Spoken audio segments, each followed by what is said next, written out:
April 23, 1929, 10:47 p.m. South Side upscale Italian restaurant, Chicago. Vito Genovese walked in drunk, saw Alphonse Al Capone sitting with his wife, and said something that made the entire room go silent. "I didn't know they let your kind of women in here, Al. Thought this was a classy joint." Everyone waited for Capone to explode, to pull his gun, to start a war right there. Instead, Capone stood up slowly, kissed his wife's hand, looked at Vito with eyes colder than anyone had ever seen. "Vito, you just made the biggest mistake of your life, but you won't understand it for 72 hours. Hours later, Vito Genovese was on his knees. Not because Capone killed anyone, because Capone destroyed everything Vito loved without firing a single shot. This is the story of how you don't survive disrespecting a queen in her own kingdom. To understand what happened that night, you need to understand who May Capone was. She wasn't just Capone's wife. She was Chicago royalty, socially present, untouchable, and respected. She maintained a public symbol of his private life, influenced social circles, and commanded respect throughout the city. When May Capone walked down the Taylor Street corridor, people stopped and showed respect. Not because of her presence was a non-negotiable line in the outfit territory. To understand the gravity of what happened that night in April of 1929, you have to understand the foundation upon which Alphonse Capone had built his life. It wasn't just the bricks of the Lexington Hotel or the iron-fisted control of the Hawthorne Inn. It was May. They had been together since the early days in Brooklyn, long before the world knew him as Scarface, a nickname he hated and she never uttered. May Coughlin was the daughter of Irish immigrants, a woman of quiet dignity who had married a boisterous Italian boy against the wishes of many. By 1929, she had become the silent heartbeat of the Chicago outfit's social hierarchy. While Al was the big fellow who managed the beer wars, the labor unions, and the bloody disputes with the North Side gang, May was the one who ensured the Capone name carried a weight that transcended the gutter. She was the one who organized the soup kitchens during the lean months, the one who made sure the neighborhood kids had shoes, and the one who moved through the Taylor Street corridor with the grace of a saint. To the people of the South Side, she wasn't just a mobster's wife, she was a sovereign. You could look Al in the eye and negotiate a percentage, but you lowered your gaze when May walked by, not out of fear, but out of a profound, ingrained respect for the woman who kept the monster human. Alphonse had one non-negotiable rule.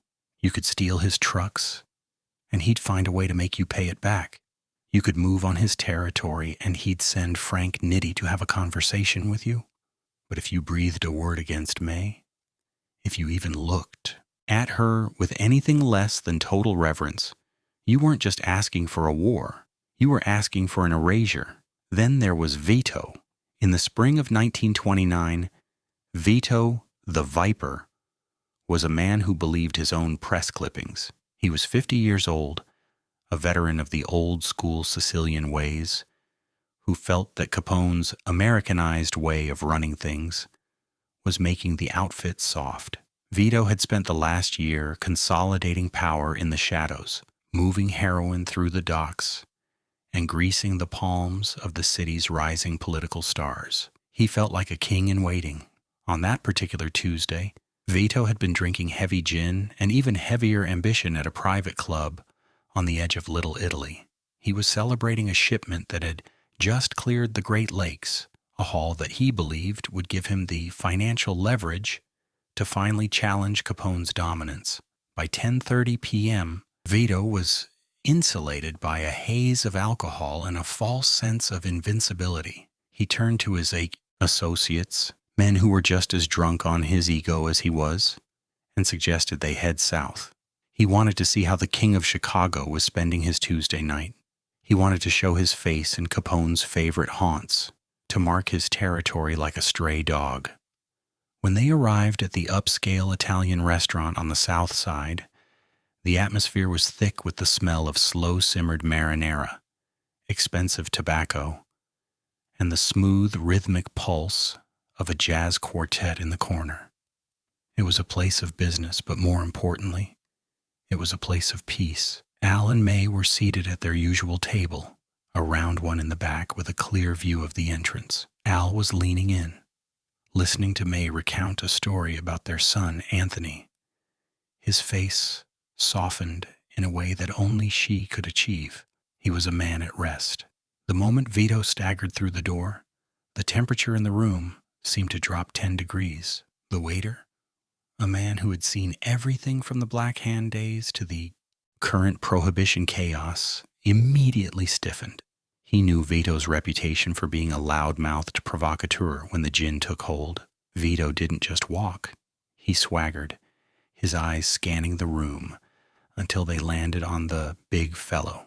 Instead of showing the customary nod of acknowledgement, Vito let out a sharp, mocking laugh that cut right through the saxophone solo. He leaned against a nearby pillar, his tie loosened, his face flushed with a dangerous heat. He looked at May, not with the respect she had earned over a decade of being the city's silent matriarch, but with a sneer that suggested she was nothing more than an ornament. "I didn't know they let your kind of women in here, Al," Vito slurred, his voice carrying to every corner of the silent room. "Thought this was a classy joint, not a place for lace-curtain Irish to pretend they're royalty." The silence that followed was absolute. It wasn't the silence of a room that had been surprised. It was the silence of a room that had just witnessed a suicide. The musicians stopped mid-note. The clink of silverware died instantly. Every eye turned to Al Capone. Capone didn't reach for the .38 he kept tucked away. He didn't signal Nitty, who was already halfway out of his chair at a side table. Instead, Al did something far more terrifying. He reached out, took May's hand, and kissed her knuckles with a slow, deliberate tenderness. He whispered something in her ear, a promise perhaps, or an apology for the filth that had just entered their sanctuary. When Al finally stood up, he didn't look like a man about to brawl. He looked like a judge. He stared at Vito, his eyes devoid of the usual fire, replaced instead by a cold, calculating void. "Vito," Al said, his voice a low, gravelly rumble that seemed to vibrate the crystal on the tables. "You just made the biggest mistake of your life, but you won't understand it for 72 hours. Vito tried to muster a retort, a laugh to show he wasn't afraid, but the sound died in his throat. The gravity of the room had shifted.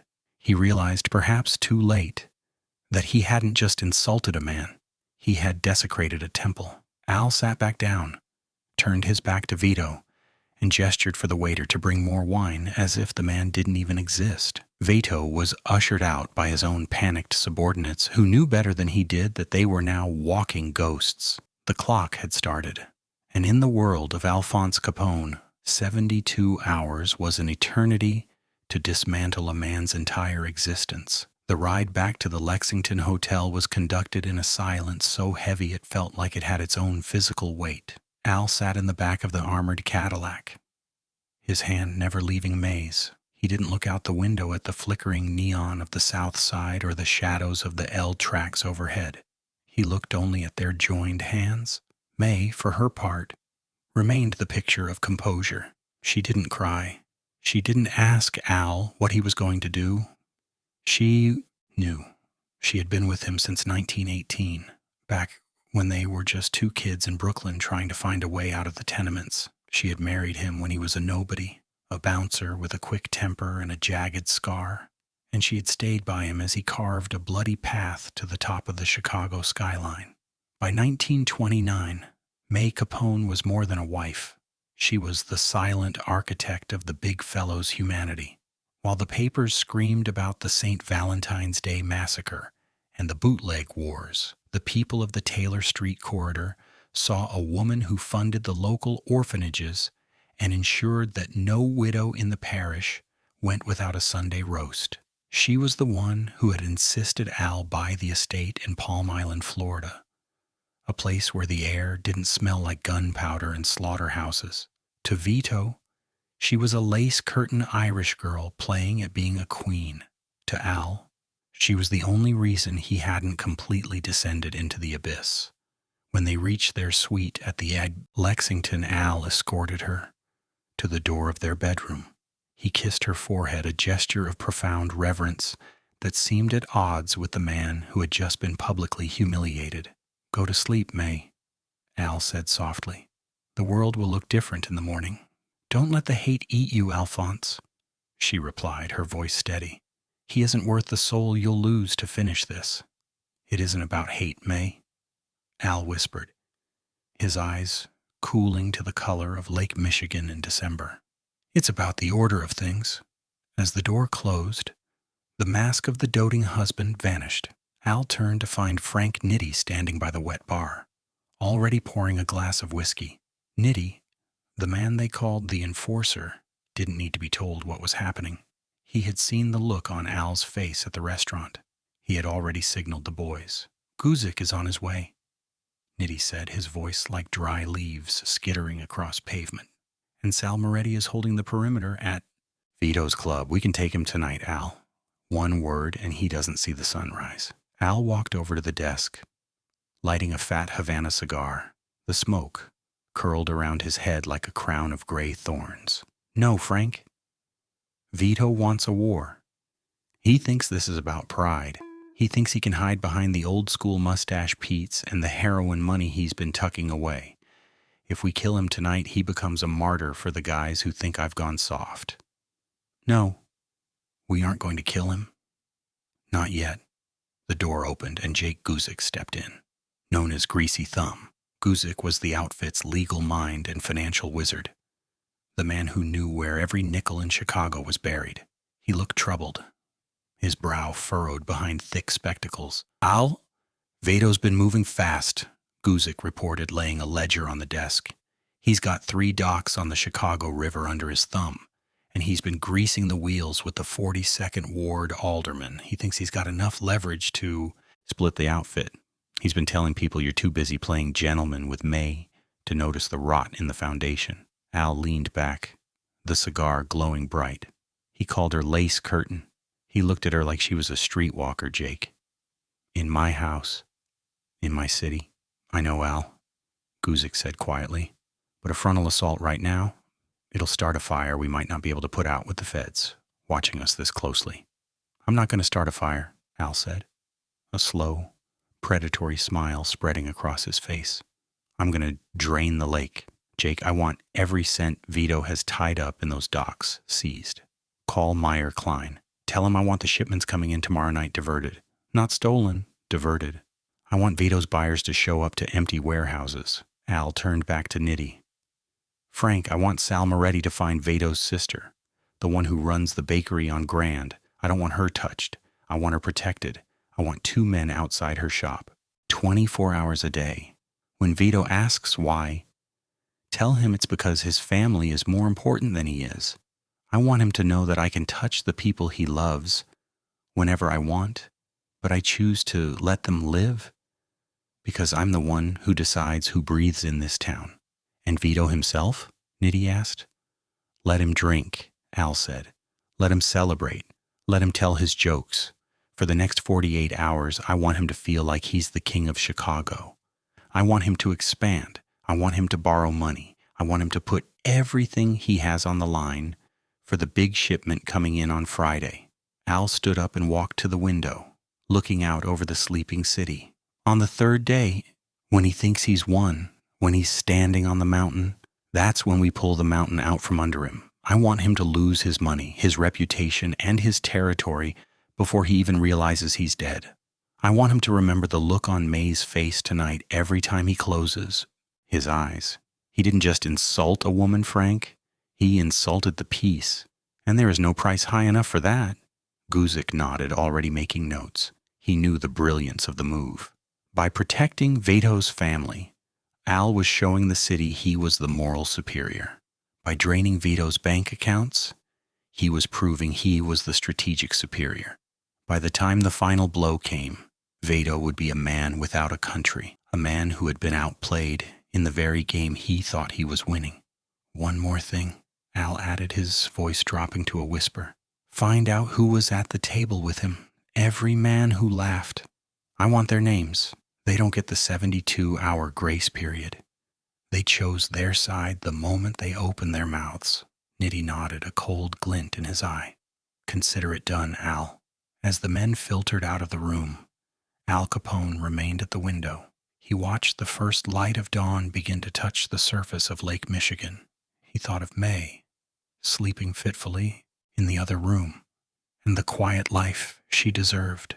He thought of the sacrifices she had made, the way she carried the weight of his sins with such grace. Vito, the Viper, thought he was dealing with a mobster. He didn't realize he was dealing with a man who had found something worth more than power. The clock was ticking. In the streets below, Chicago was waking up, unaware that the gears of a systematic erasure had begun to turn. The big fellow wasn't just defending his territory. He was defending the only sacred thing he had left. And in the 1929 world of the Chicago outfit, that was the most dangerous version of Al Capone there was. May Capone was more than a wife. She was the silent architect of the Capone public image, the grace that masked the grit. They had been a unit since the early days in Brooklyn, long before the name Capone made the windows of the Chicago City Hall rattle. They had officially tied the knot in 1918, but their partnership was forged in the lean years, nickel and dime hustles and shadows. By 1929, she had earned every ounce of the deference she received. While Al was the big fellow to the world, a man who survived the brutal wars with the North Side Gang and outmaneuvered the heavyweights of the Unione Siciliana, May was the one who curated his humanity. She was the one who organized the soup kitchens that fed thousands during the winter freezes and ensured that the orphanages in the South Side never lacked for coal or coats. In the eyes of the neighborhood, Al was the law, but May was the heart. She carried herself with a quiet, regal dignity that commanded a different kind of respect than the fear Al inspired. You didn't bow to May because you were afraid of a Tommy gun. You bowed because she remembered your mother's name and your son's birthday. To Al, she was the sacred center of a chaotic universe. He had built an empire on blood, strategy, and the ironclad rules of the outfit. And he was a man of business. If you touched his liquor trucks, he'd talk percentages.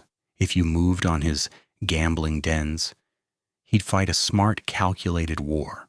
But the moment you stepped across the threshold of his private life, the moment you directed your filth toward the woman who wore his name, the businessman died, and the monster took the wheel. Vito the Viper. DeLuca was the man foolish enough to test that boundary. At 50 years old in the spring of 1929, Vito was a relic of an older, uglier way of doing things. He had spent years laying low, fleeing a series of heat-heavy murder charges by hiding out in the hills of Sicily, only to return to Chicago with a chip on his shoulder the size of a Lake Michigan freighter. He didn't understand the new order Al had established. To Vito, the outfit was becoming Americanized, soft, and distracted by the trappings of high society. He was rebuilding his own power base within the Taylor Street corridor, fueled by a burgeoning heroin trade that Al strictly forbade within the city limits. Vito was ambitious, he was ruthless. And on that particular Tuesday night in April, he was dangerously drunk on both bathtub gin and his own perceived invincibility. He had spent the better part of the evening at a dim, smoke-choked social club on the edge of the Italian Quarter, surrounded by mustache Petes and young hitters who didn't know any better than to laugh at his jokes. Vito felt the wind at his back. His shipments were landing, his political greasing was taking hold in the 42nd Ward, and he felt the crown of Chicago was within his reach. He looked around the table, his eyes bloodshot and gleaming with a predatory light. Capone is at that fancy place on the South Side tonight, Vito sneered, spraying a bit of wine as he spoke. eating veal and listening to opera like he's a goddamn Vanderbilt. And he's got that Irish girl with him, the one who thinks she's the queen of the lakes. The table went quiet.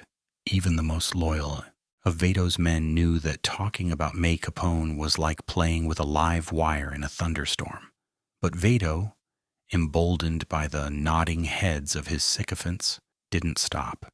He leaned back, his thumb hooked into his waistcoat. He's forgotten where he came from.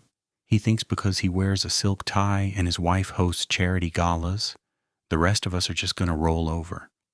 He's gone soft. The big fellow is being led around by the nose by a woman who spends more time in church than in the streets. Maybe we should head down there.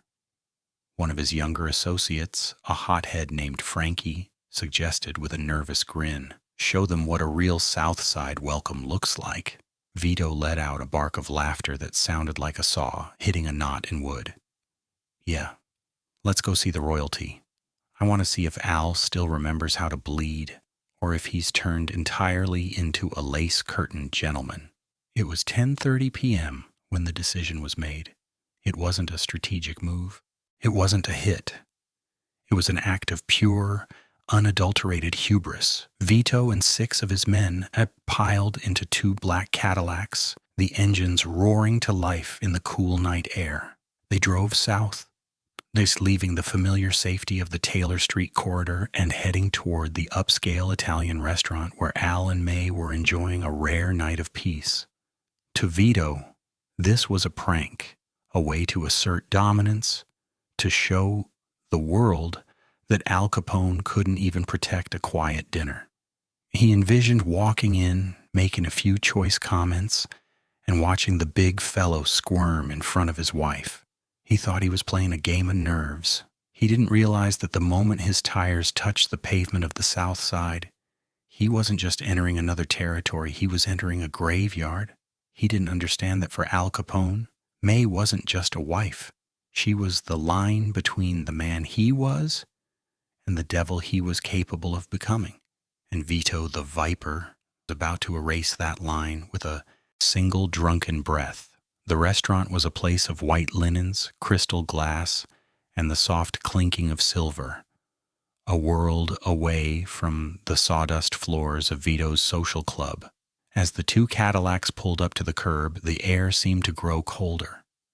The trusted server at the door, a man who had seen 1,000 secrets and kept them all, felt a shiver of dread as he saw Vito's face through the glass. He knew the protocol, he knew the stakes, but Vito was already pushing his way inside, the smell of cheap cigars and stale sweat trailing behind him like a funeral shroud. The peace of the evening was over, and the war for the soul of Chicago was about to begin in the most personal way imaginable.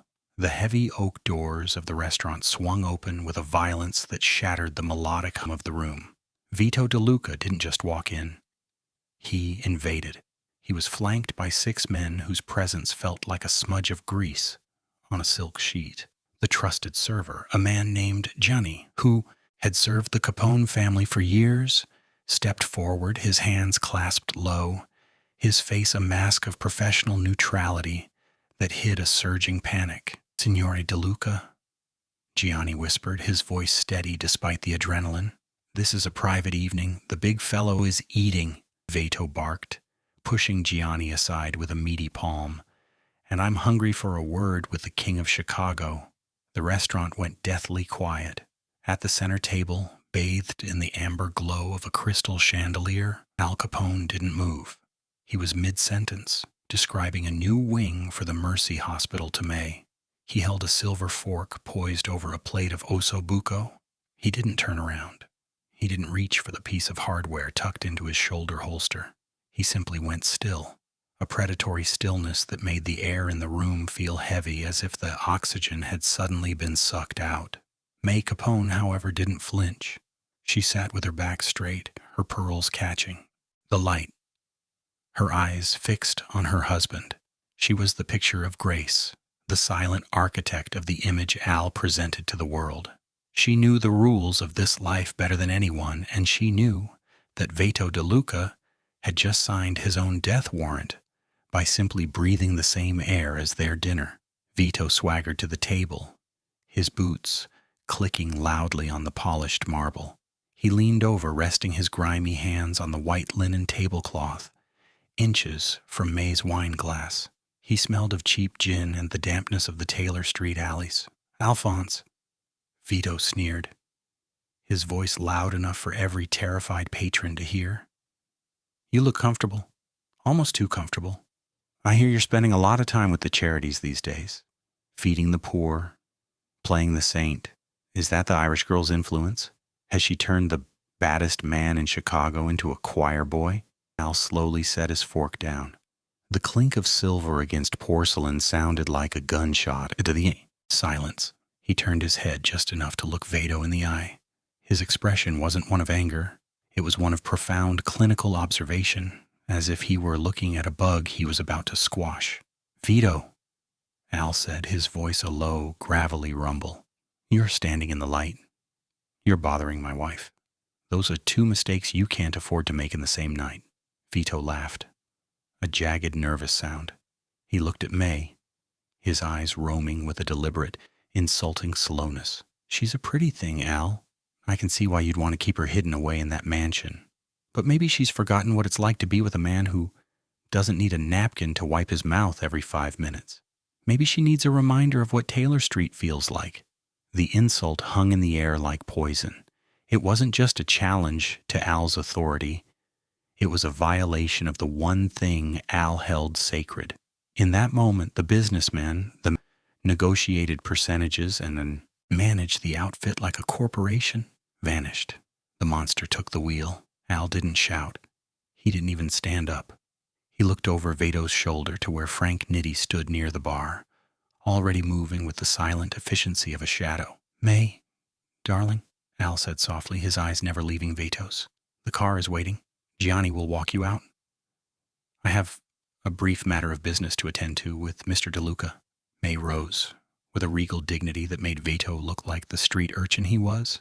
She didn't look at Vito. She didn't acknowledge the filth he had spewed. She simply touched Al's shoulder, a gesture of quiet strength, and walked out of the restaurant, her head held high.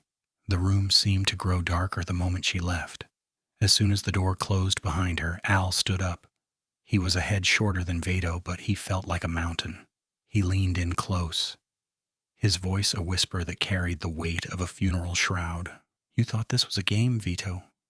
You thought you could walk in here and touch the one thing that isn't for sale. You think you're rebuilding an empire.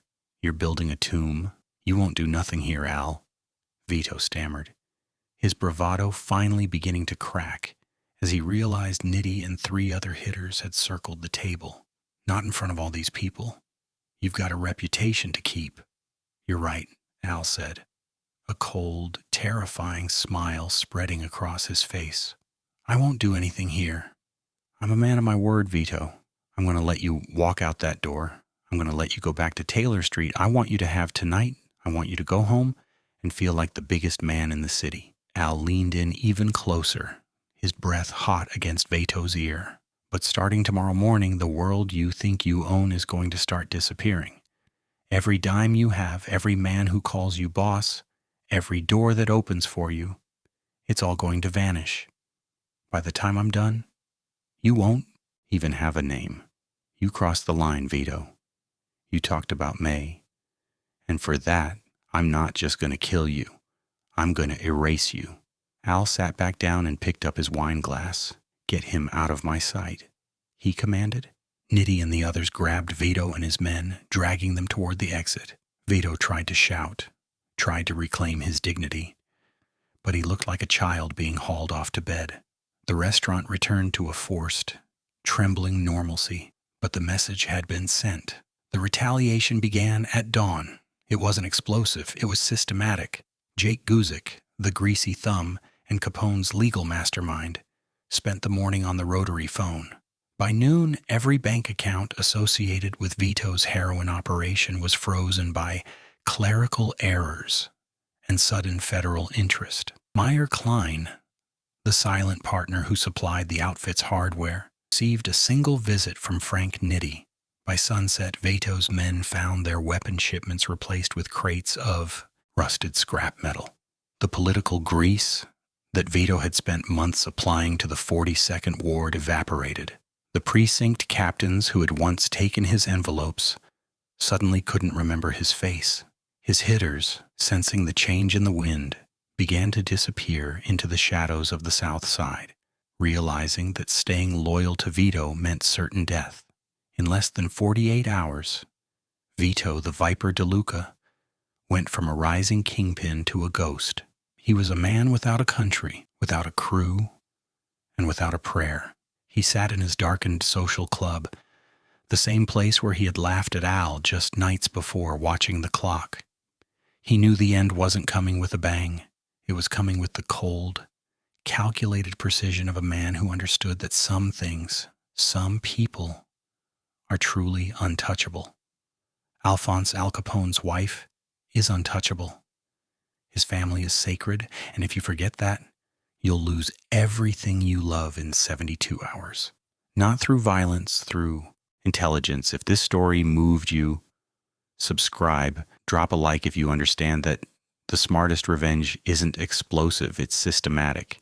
Share this with someone who needs to know that protecting your family doesn't require violence, just strategy. And in the comments, tell me what would you have done in Capone's position. More legendary stories coming next. Don't miss them.